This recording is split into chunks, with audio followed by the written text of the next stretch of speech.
Penyedia, pelaku ekonomi, pelaku konsumen, dan produsen dalam kegiatan ekonomi. A. Model ekonomi. Dalam pembahasan kali ini, kita akan membahas hubungan antar pelaku ekonomi agar dapat mengetahui bagaimana arus kegiatan ekonomi di masyarakat tersebut berlangsung. Ada beberapa model hubungan antar pelaku ekonomi, mulai dari yang paling sederhana hingga yang paling lengkap dan kompleks sebagai berikut. Model kegiatan ekonomi sederhana 2 sektor. Model dengan campur tangan pemerintah 3 sektor. Model kegiatan ekonomi terbuka 4 sektor. 1. Pelaku ekonomi. A. Pengertian pelaku ekonomi. Pelaku ekonomi adalah pihak-pihak yang melakukan kegiatan ekonomi. Secara garis besar, pelaku ekonomi dapat dikelompokkan menjadi 4 pelaku, yaitu rumah tangga konsumen, rumah tangga produsen atau perusahaan, pemerintah, dan masyarakat luar negeri. Setiap pelaku ekonomi ada yang berperan sebagai produsen, konsumen, atau distributor. Secara garis besar, para pelaku ini dikategorikan menjadi 4 sektor, yakni rumah tangga atau para konsumen, RTK, produsen, RTP, pemerintah, dan masyarakat luar negeri. Keempat pelaku ini pun ada dalam sistem perekonomian di Indonesia. 1. Rumah tangga konsumen. Mereka adalah pelaku ekonomi yang utama karena rumah tangga konsumen meminta barang dan jasa dari pasar barang dan jasa output. Rumah tangga ini menentukan barang apa yang akan diproduksi. Kegiatan ini juga merupakan kegiatan ekonomi. Rumah tangga konsumen juga menawarkan tenaga kerja, tanah, kapital, dan kewirausahaan. 2. Rumah tangga produsen. Mereka adalah produsen atau perusahaan yang dibentuk oleh pengusaha atau wirausahawan dengan tujuan mencari laba dengan cara menggabungkan tenaga kerja, sumber daya manusia, modal, dan tanah atau sumber daya alam untuk menghasilkan barang dan jasa.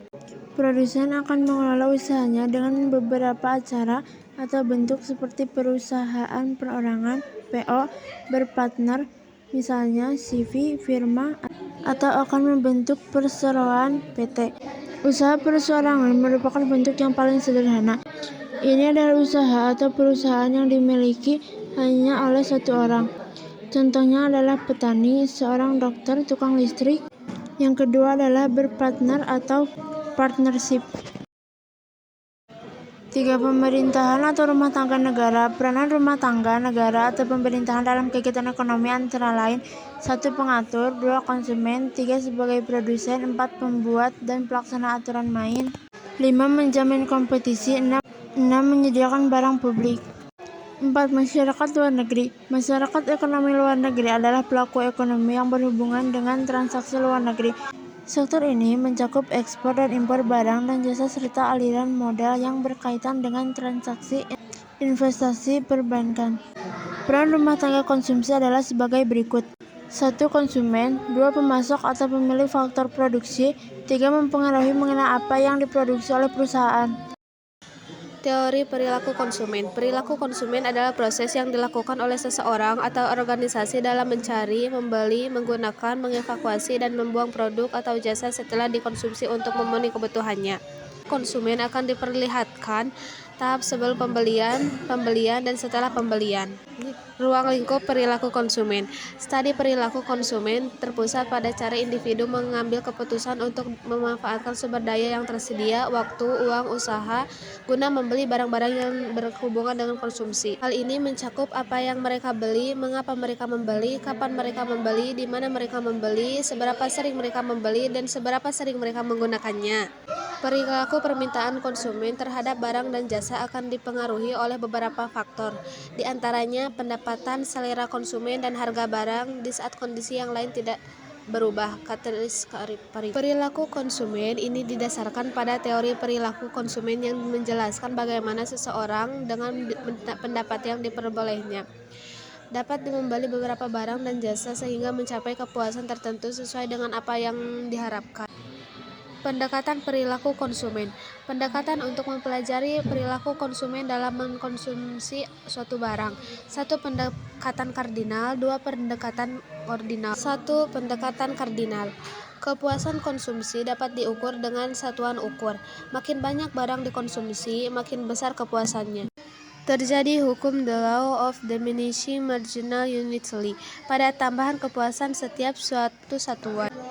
Setiap tambahan kepuasan yang diperoleh dari setiap unit tambahan konsumsi semakin kecil.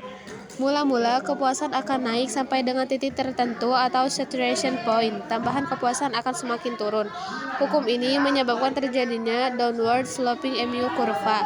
Tingkat kepuasan yang semakin menurun ini dikenal dengan hukum Gaussian. 2. Pendekatan ordinal. Kelemahan pendekatan kardinal terletak pada anggapan yang digunakan bahwa kepuasan konsumen dari mengkonsumsi barang dapat diukur dengan satuan kepuasan. Pada kenyataannya, pengukuran semacam itu sulit dilakukan.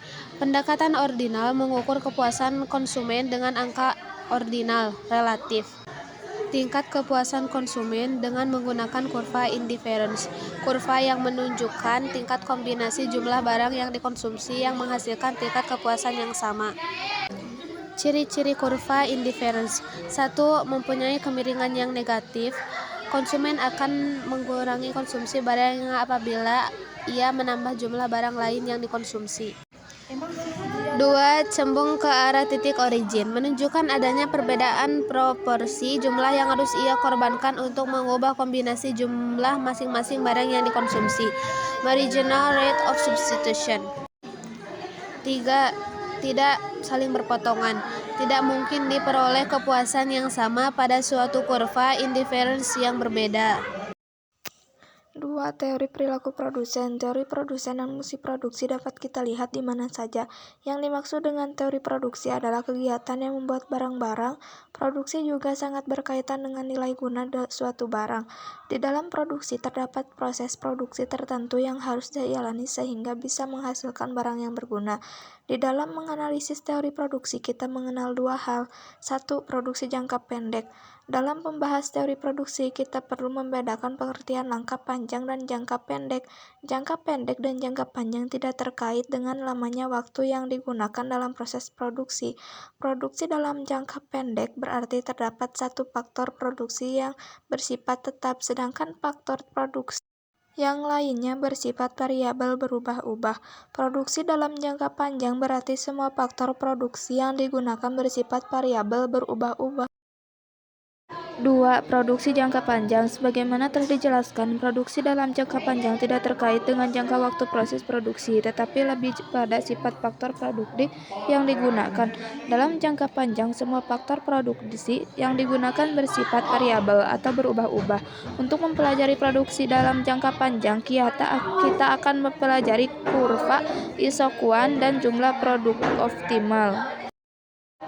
A. Isokuan atau isoproduk. Kurva isokuan atau isoproduk adalah kurva tempat kedudukan titik-titik yang menunjukkan kombinasi dua faktor produksi untuk menghasilkan tingkat produksi yang sama. Konsep efisiensi dari aspek ekonomis dinamakan konsep efisiensi ekonomis atau efisiensi harga.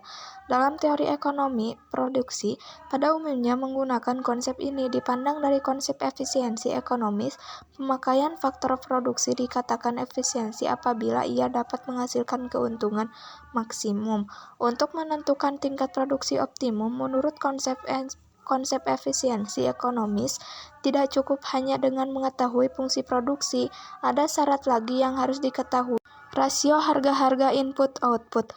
3. Biaya produksi. Pengertian biaya produksi. Berikut ini beberapa definisi biaya produksi dari berbagai sumber.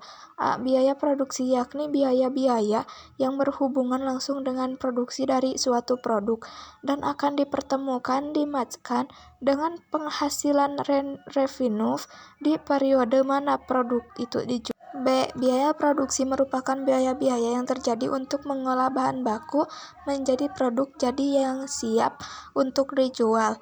C. Biaya produksi merupakan biaya-biaya yang berhubungan dengan produksi suatu item, yaitu jumlah dari bahan langsung, upah langsung, dan biaya overhead pabrik.